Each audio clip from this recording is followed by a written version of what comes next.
Hello, how are you? And welcome to this segment that we are going to have an interview. And today I'm having a guest here.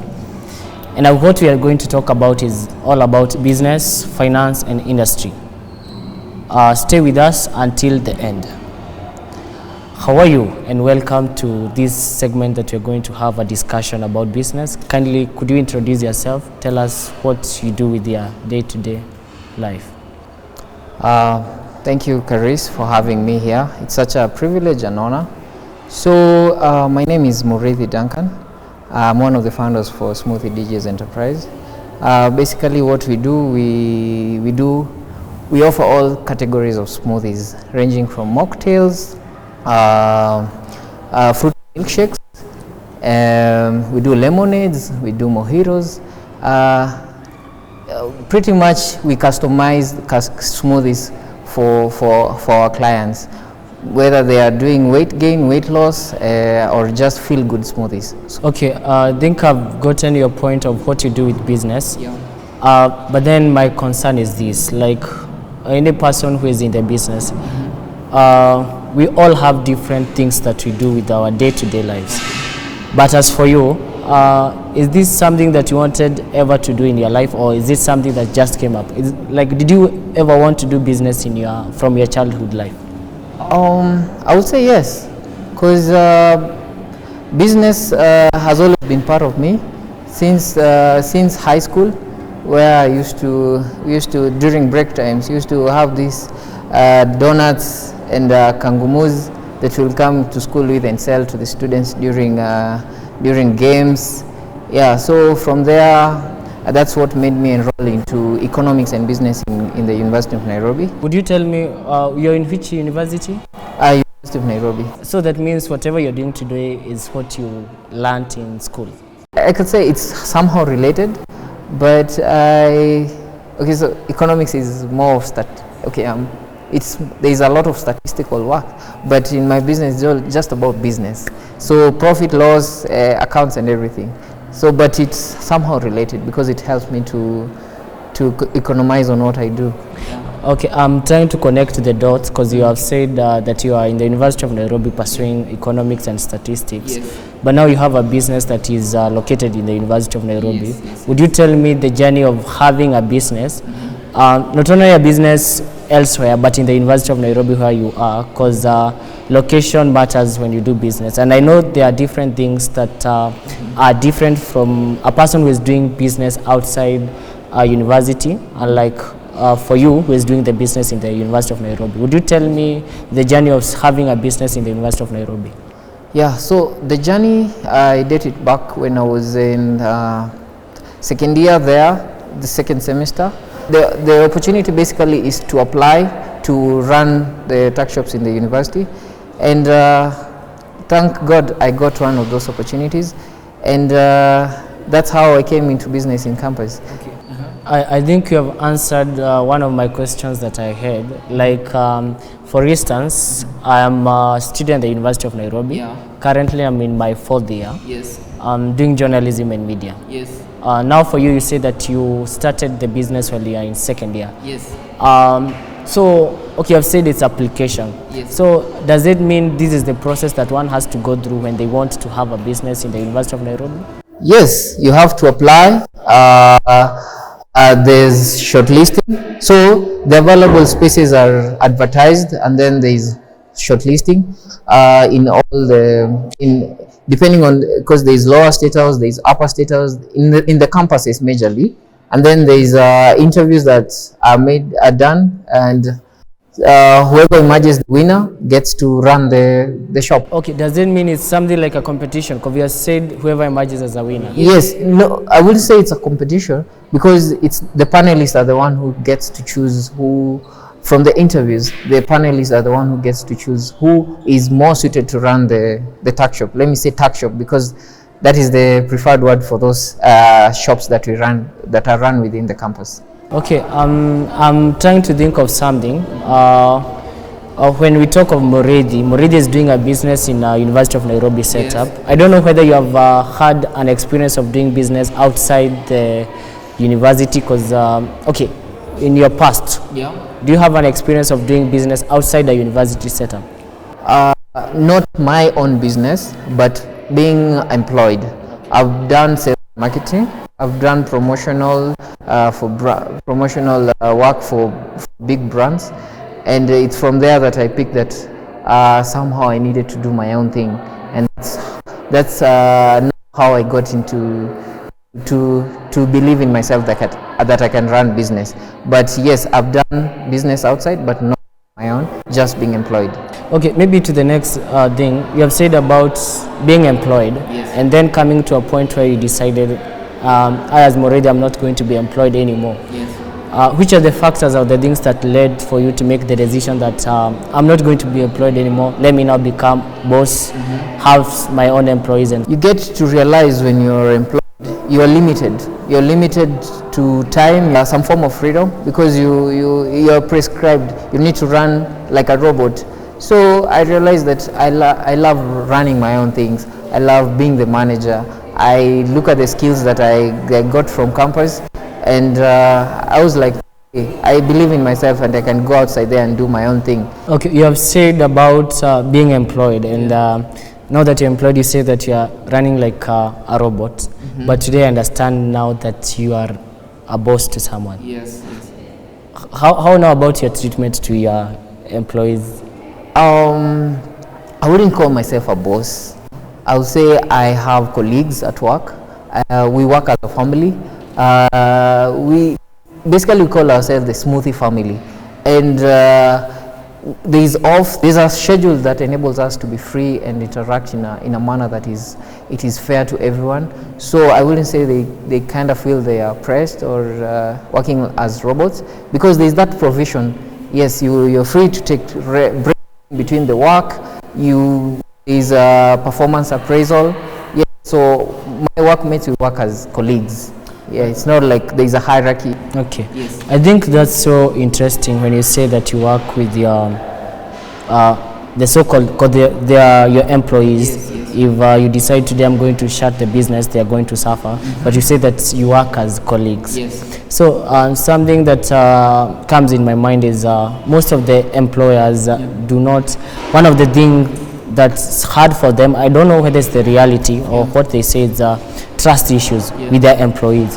How do you explain that concerning your employees? Like, for instance, you're here, the business is still running, but you find there are some people who have a business, but they cannot live, they have trust issues. Like, they even have CCTV and all that because they don't trust. How would you describe that, and how does it affect, or have you had cases of mistrust with your employees and staff? It is not always a smooth sail. It's not always 100%, but thankfully, the process comes from the first stage of hiring, and I've always known that you should hire someone that you can fire. So, and from now, that process of hiring, that is where you get to learn this person. There's let me say, like a probation time where you are able to figure out, is this someone that I can trust? Is someone who is honest? Is someone who has integrity?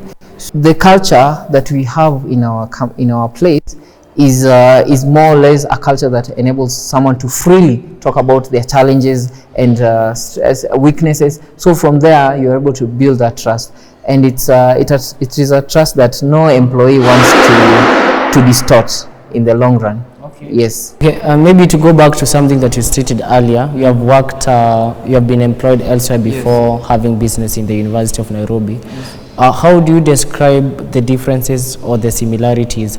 Maybe you can start with the differences between a person who is doing a business in a university setup and who is somewhere in Kirigiti, all those places. So it's such a privilege working inside the university. It has a lot of privilege because one, it's like you're protected from all these kanjos.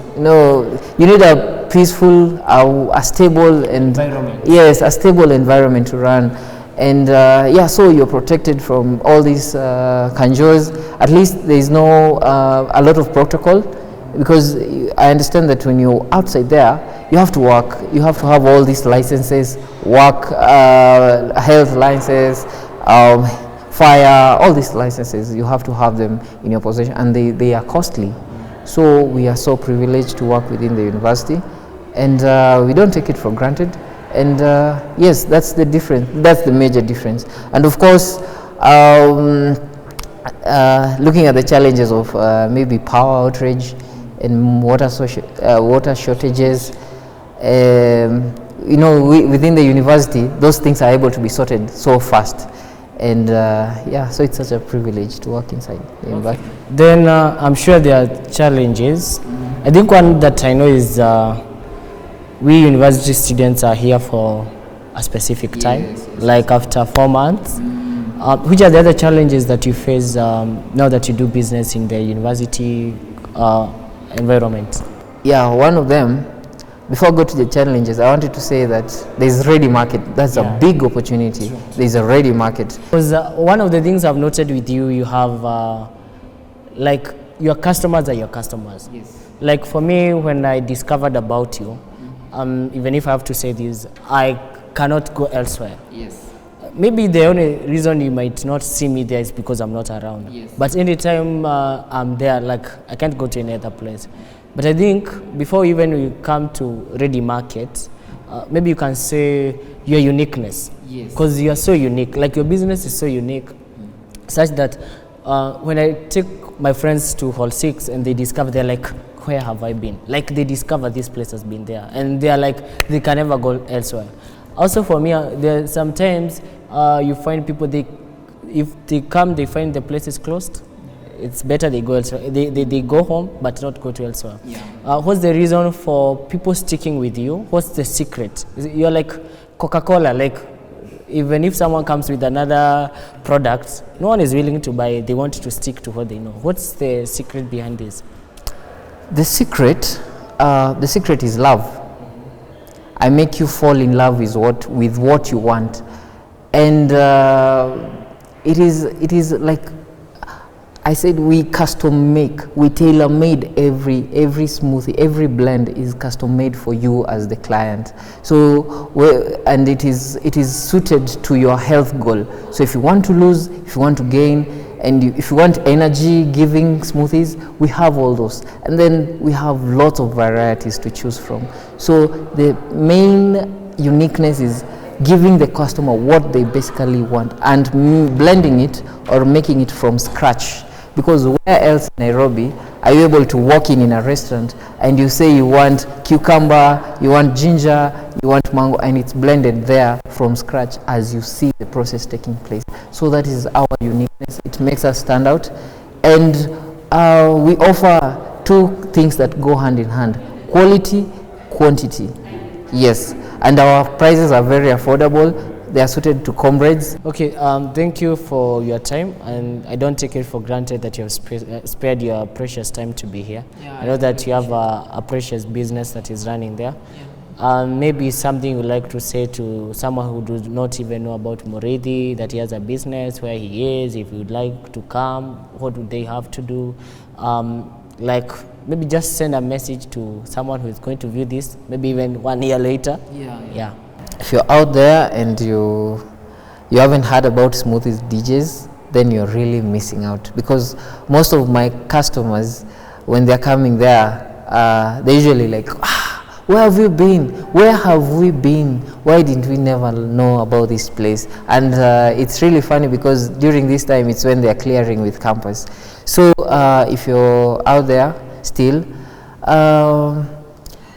okay, we are helping you guys to have a healthy lifestyle. So even when you're out there, try to embrace for yourself a healthy lifestyle. Look at what you're eating, look at your diet, and develop those habits as early, and we help you to develop those skills. So you can find us in social media handles, and we can enlighten you more in what we do. We are in TikTok, Smoothie DJs Enterprise.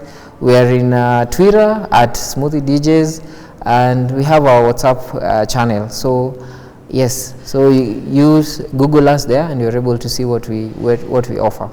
Maybe something you have not added, your physical location.